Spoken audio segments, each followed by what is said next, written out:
Press के हमारे मित्रों, आप सबका यहां बहुत बहुत स्वागत, नमस्कार।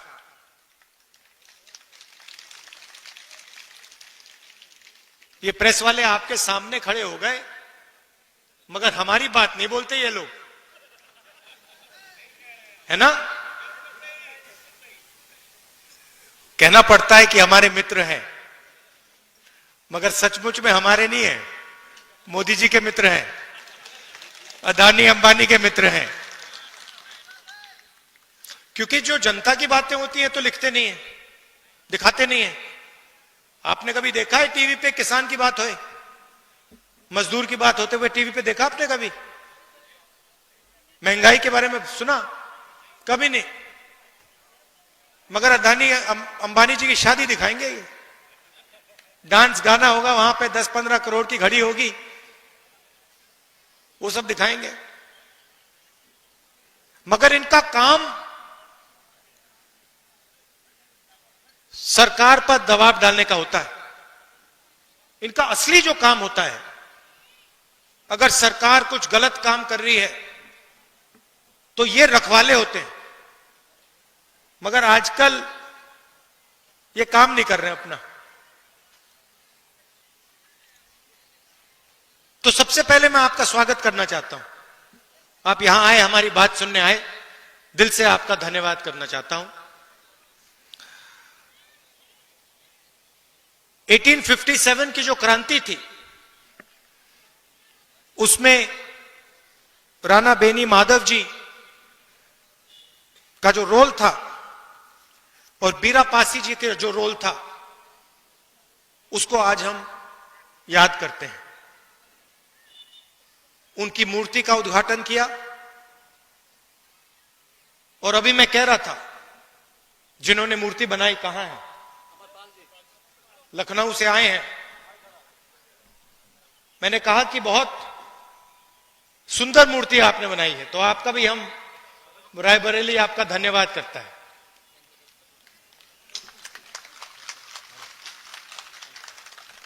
बैठिए।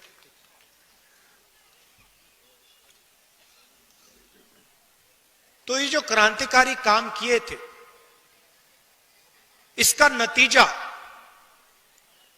हमारा कॉन्स्टिट्यूशन, संविधान है।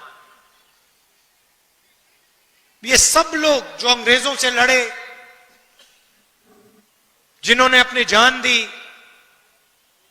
जेल में गए, संविधान के लिए लड़े, संविधान के लिए लड़े। और अगर हिंदुस्तान में गरीबों की आवाज है, मजदूरों की, किसानों की आवाज है, छोटे व्यापारियों की आवाज है, तो संविधान के कारण वो आवाज है। ये हिंदुस्तान की जनता की आवाज है। गांधी जी, अंबेडकर जी, नेहरू जी ने यह संविधान दिया, जेल गए, अंग्रेजों के खिलाफ लड़े। उससे पहले माधव सिंह जी लड़े, बीरा पासी जी लड़े, मगर सारे के सारे इसके लिए लड़ रहे थे। और आज जो लोग हमारी सरकार में बैठे हैं, वही इसका आक्रमण कर रहे हैं। मैंने मीडिया की बात उठाई। राजनीतिक पार्टियों की जिम्मेदारी संविधान को बचाने की होती है, मगर मीडिया की भी जिम्मेदारी संविधान को बचाने की है, संविधान की रक्षा करने की है।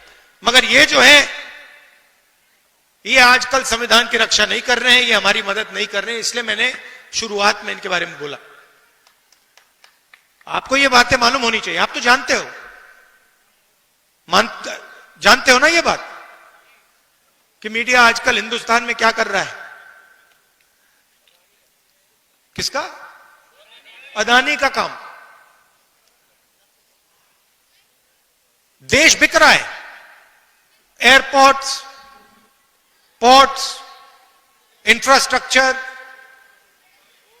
कोल, रेलवे सारा का सारा बिक रहा है। कांग्रेस पार्टी लड़ रही है, मैं लोकसभा में लड़ रहा हूं, सड़कों पे लड़ रहा हूं, कांग्रेस पार्टी लड़ रही है, मगर मीडिया वाले हमारी मदद नहीं कर रहे हैं। कोई प्रॉब्लम नहीं है, हम लड़के जीत के दिखाएंगे आपको। देखिए, दो तीन चीजें आपसे मैं कहना चाहता हूं, दो तीन चीजें मैं आपसे कहना चाहता हूं। कन्याकुमारी से कश्मीर तक कांग्रेस का पार्टी के लाखों लोग चले। यात्रा में हमने एक नारा दिया, नफरत के बाजार में मोहब्बत की दुकान खोलनी है।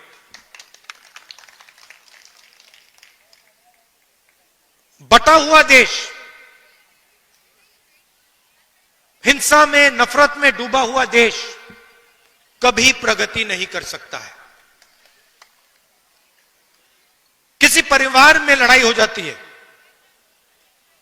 दो भाइयों के बीच में लड़ाई हो जाती है, परिवार नष्ट हो जाता है।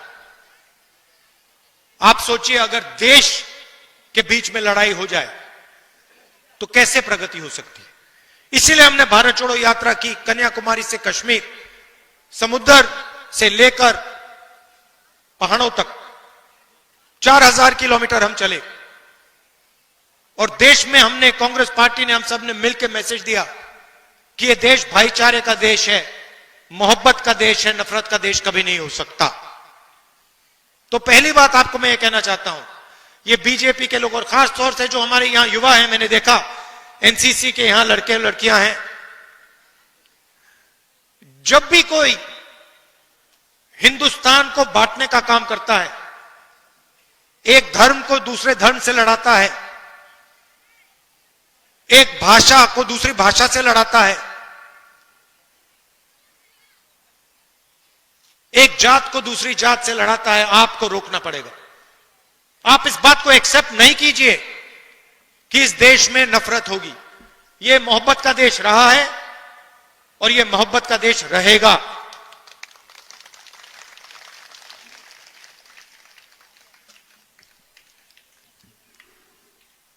दूसरी बात, देश के सामने दो सबसे बड़े मुद्दे हैं। सबसे बड़ा मुद्दा बेरोजगारी। आज मैं युवाओं से बात कर रहा था, मैंने उनसे बोला, ऐसे टेंट में बात हो रही थी, मैंने उनसे पूछा, देखो, मैंने उनसे पूछा, देखिए आप लोग सब पढ़ाई कर रहे हो, आप डिग्री ले रहे हो, ठीक है, आपको डिग्री मिल गई, हाथ उठा के मुझे दिखाओ, आप में से कितने लोग सोचते हो कि आपको डिग्री के बाद रोजगार मिलेगा। 100 बच्चे थे। आपको मालूम है कितने युवाओं ने हाथ उठाया? एक ने। 100 में से एक लड़के ने हाथ उठाया, बाकी ने हाथ नहीं उठाया। 100 में से सिर्फ एक युवा सोचता है कि उसको रोजगार मिलेगा। और जब मैंने उससे पूछा तो उसने कहा, मैं कहीं ना कहीं रोजगार ढूंढ के निकालूंगा।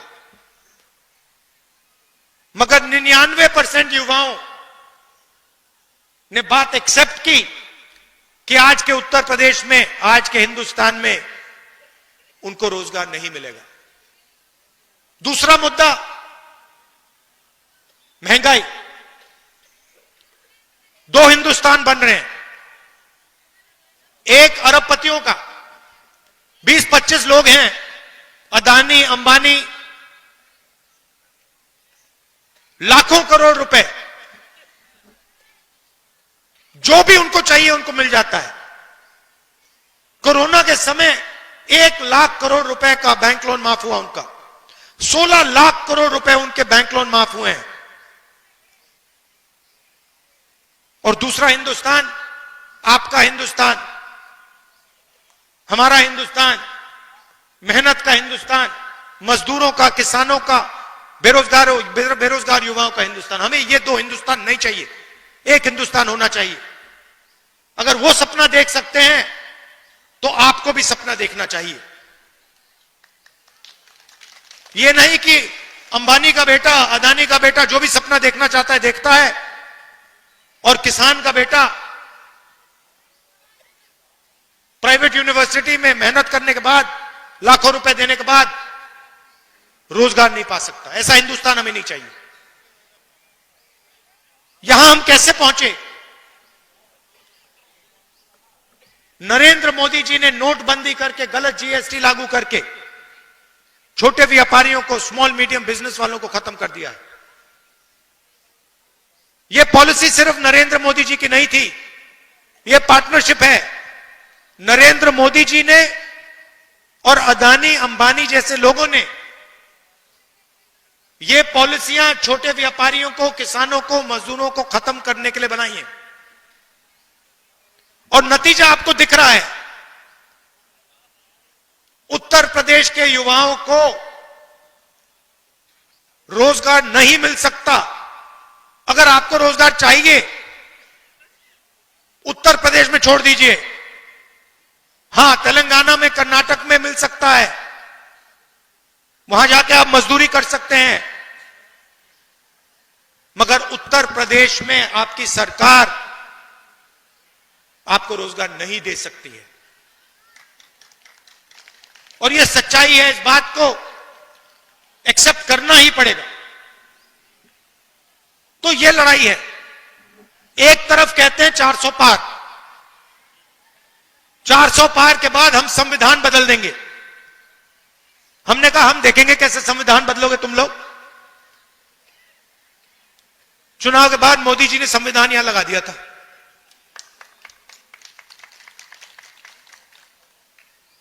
और महाराष्ट्र में चुनाव हुआ। आप परिवार के लोगों तो बताना चाहता हूं आपको, तकरीबन लोकसभा और विधानसभा के बीच में तकरीबन 70 लाख नए वोटर आ गए। 70 लाख नए वोटर जिन्होंने लोकसभा में वोट नहीं दिया। हिमाचल प्रदेश की आबादी, नए वोटर आ गए लोकसभा में, विधानसभा में, जादू से आए। हमने इलेक्शन कमीशन से पूछा, भैया ये समझाओ, ये 70 लाख लोग कहां से आए और हमें वोटर लिस्ट दो। इलेक्शन कमीशन ने आज तक जवाब नहीं दिया। मैंने पार्लियामेंट में बोला, पब्लिक मीटिंग में बोल रहा हूं कि हमें आंकड़े चाहिए। ये 70 लाख नए वोटर जो आए हैं, जिन्होंने लोकसभा में वोट नहीं दिया, विधानसभा में जादू से वोट मिल गया, हम चेक करना चाहते हैं ये लोग कौन है, हमें वोटर लिस्ट दीजिए। वोटर लिस्ट नहीं देनी। तो बात आप समझ गए हो हिंदुस्तान में आजकल हो क्या रहा है।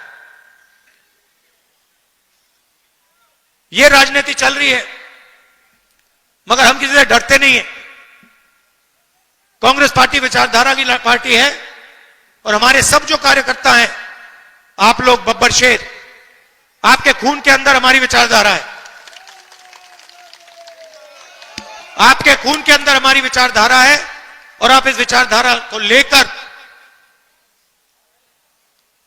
कांग्रेस पार्टी के लिए, संविधान के लिए और देश के लिए लड़ते हो, रोज लड़ते हो। इसके लिए मैं आपको दिल से धन्यवाद करना चाहता हूं। आपने लोकसभा के चुनाव में मेरा पूरा समर्थन किया, उसके लिए मैं आपको, रायबरेली की जनता को और आप सबको दिल से धन्यवाद करना चाहता हूं। और जो भी आपके मुद्दे हैं, जहां भी मेरी जरूरत हो, चाहे रायबरेली में, लोकसभा में, बाकी प्रदेशों में, मैं हाजिर हूं। जो भी आप मुझसे काम करवाना चाहते हो, आप बताओ, मैं करने को तैयार हूं। और आखिरी बात, रायबरेली एक ऐसी कंस्टिट्यूएंसी है शायद पूरे हिंदुस्तान में जिसके 2 सांसद हैं। एक मैं हूं और एक प्रियंका है। तो कभी कभी उसको भी यहां बुला लिया करो। वो मुझे वायनाड बुलाती है, मैं जाता हूं। रायबरेली के भी वो सांसद हैं, उसको भी यहां बुलाया करो आप। बिल्कुल। और आप सबको बहुत बहुत धन्यवाद और मेरा प्यार। राजनीतिक रिश्ता नहीं है, पारिवारिक रिश्ता है हमारा। दिल से आपका धन्यवाद करता हूं। नमस्कार, जय हिंद। बहुत बहुत धन्यवाद आदरणीय जनप्रिय सांसद माननीय राहुल गांधी जी। भारत मां के बलिदानी बेटों से जिनको प्यार नहीं होगा, भारत मां के बलिदानी बेटों से जिनको प्यार नहीं होगा, उन्हें तिरंगे को लहराने का अधिकार नहीं होगा, उन्हें तिरंगे को लहराने का अधिकार नहीं होगा। माननीय मुख्य अतिथि महोदय के घर में आपके पिताजी ने शहादत दी है, गांधी परिवार ने शहादत दी है, और उस खून के रिश्ते का निर्वहन आज तक माननीय मुख्य अतिथि महोदय कर रहे हैं। एक बार जोर से ले, राहुल गांधी, राहुल गांधी। समिति के अध्यक्ष आदरणीय हरचंद बहादुर सिंह जी से मेरा आग्रह कि हमारी स्मृतियां चिर स्मृतियों में माननीय मुख्य अतिथि महोदय सम्मिलित किए रहें, इसलिए स्मृति चिन्ह भेंट कर माननीय मुख्य अतिथि महोदय को स्मृति चिन्ह भेंट करने की कृपा करें। राणा बेनी माधव की प्रतिमा साथ में। अनुज जी से मेरा आग्रह, धीरज जी से मेरा आग्रह, धीरज जी से मेरा आग्रह, राम अकबाल सिंह जी से मेरा आग्रह, अमरपाल सिंह जी से मेरा आग्रह। विशाल काय प्रतिमा से लेकर मुख्य अतिथि के करकमलों तक प्रतिमा जो पहुंचाई जा रही है, वो आपकी अद्भुत कला का ही प्रदर्शन है, दिग्दर्शन है। माननीय मुख्य अतिथि महोदय ने एक कला का सम्मान किया है, एक कलाकार का सम्मान किया है। निश्चित रूप से अमरपाल की कला अद्भुत है। राणा साहब की चिर स्मृतियों को अपने में सजोने का प्रयास स्मृति चिन्ह भेंट करने के बाद। इसी क्रम में मेरा आग्रह